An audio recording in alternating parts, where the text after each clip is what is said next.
Hello there, fellow humans, and welcome to another wargaming idea. As in, the idea is good, the execution is absolutely garbage. Now, tank ranks, which I have to look at in the website because this doesn't work. So, let's have a look. Before we do that, don't forget to like and subscribe, and also check out my second channel where I will feature other games. So, tank ranks. What's left to upgrade when your favorite tank is already at its best? The rank. Cool. But why?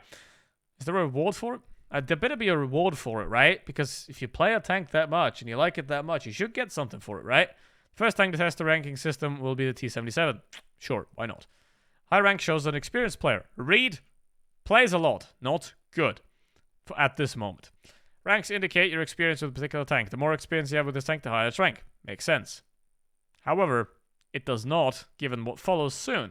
The more experience you have with this tank, the higher its rank. No, this is a false statement. The rank will not get higher the more experience you have with a vehicle. It will not.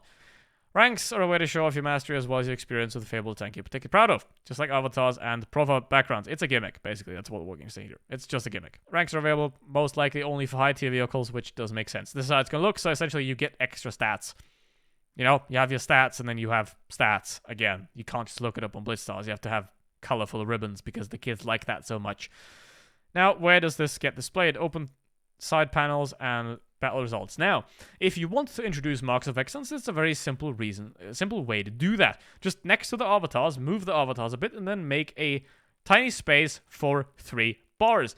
Now, to show you how easy that is, I've made this, 3 bars means better than 95%, 2 bars means better than 85%, and 1 bar means better than 65%, and poof, you have marks of excellence in the game, just like that. It took me like 2 minutes to make this, and it probably doesn't take longer than 10 minutes to code it, so if you want to make marks of excellence, that's how easy it is, but Wargaming actively chose not to. It would be that easy. Now, Wargaming doesn't like easy. Wargaming likes to rip you off.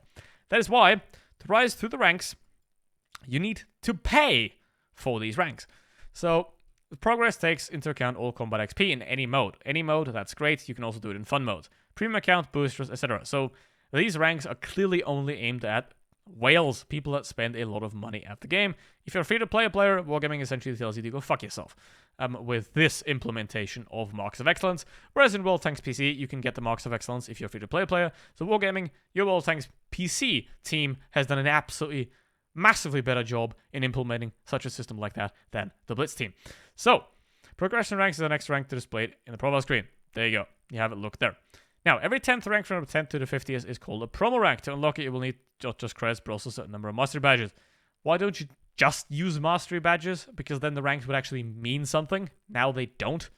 But this still is a nice insert change so that no horrible player, no 40% whale is essentially going to get the rank 50. That is a very good insert there. Now, if you look at the price up here, level 25 costs 126,000, level 23 costs 118,000. So it is safe to say that the price will be somewhere between 5 and 10 million credits to level 50 per tank, which means that for my 110 million credits, which is an insane amount, you can unlock about 10 to 12 vehicles, which is an absolute joke. Like, what the fuck are you thinking? This is like spare parts all over again. Just, why? Wargaming, why? Just make it free.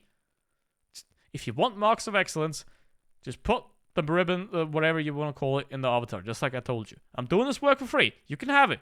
I'm not gonna patent that idea. You can have the idea for free. You can take it, implement it. But instead, they're doing this crap. So, yeah. Essentially, stay away. Don't bother with these ranks. These ranks are not for you to bother. I will not ever endorse crap like this. Quite simple. Now, the counters, the rank screen, essentially you get more stats. Like, all you have to do is just put this damn thing on the profile, or on the team profile, basically. You know, the more damage you do, the higher or the better your ribbon. Poof. You now have a system that actually matters instead of this pseudo money-making garbage.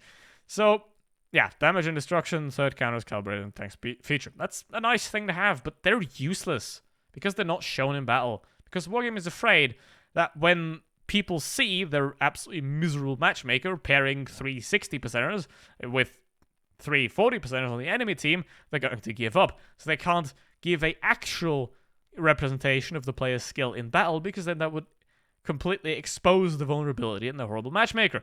Which, hey, am I wrong? Tell me, Wargaming, am I wrong? So, yeah, you need to unlock these counters.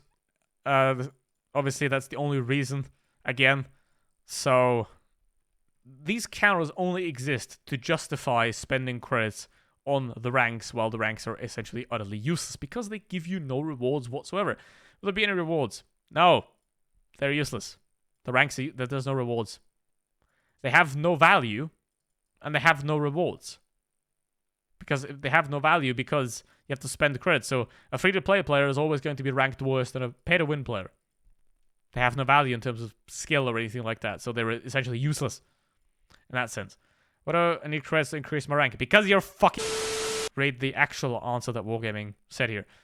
Ranks are the way to show off your mastery as well as your experience with a favorite tank that you're particularly proud of. That doesn't answer the question. Just like avatars and profile backgrounds, this is another way to make your nickname stand out in the battle and impress other players. So, NFTs then. You pay for NFTs. Yeah, that's value. Ranks don't bring any combat advantages, so buying them is purely optional. I wouldn't recommend doing that. So, thank you, Wargaming, for writing it out here that your own feature is useless. Thank you. Well done. I am very proud of you, Wargaming, for noticing that your own feature is useless. That is great A acceptance. Now, implement it properly. Get rid of the stupid credit purchase price, but throw that out. Get rid of the credit purchase price and make the rank represent a player's actual skill and not their willingness to waste money. Because that's all they do right now. They're about 10% skill based and 90% are you willing to throw away your credits. That's how these ranks work. Now, what happens to the XP if I don't buy the available rank? They'll accumulate. So if Wargaming ever makes these ranks free, which they should, then don't buy these ranks. Don't buy them, especially if you're a free-to-play player. You know, you're better off investing in new equipment or tanks. Always do that. Always do that. If you have anything else that you can invest your credits in, do it. Everything's better than wasting your credits on this. And Wargaming acknowledges it. They know what they're doing. The only reason this exists is to milk players that have an insane amount of credits and I don't know what to do with them. That's the only reason this exists. So yeah, it would be very easy to implement a proper system. Wargaming chose not to, so in that case, I am very disappointed. I mean, I was already disappointed anyway, but whatever. Look, Wargaming, you could do it properly, but you choose not to. So I choose to criticize you for it. It's that simple. Anyway, thank you very much for watching, and don't bother with this. Just ignore it. It doesn't exist. Whatever. As long as they don't change it. As long as they implement it like this, it doesn't exist to you. Just ignore it. And it's a garbage feature. And yeah. Thank you for watching. See you next one. Goodbye.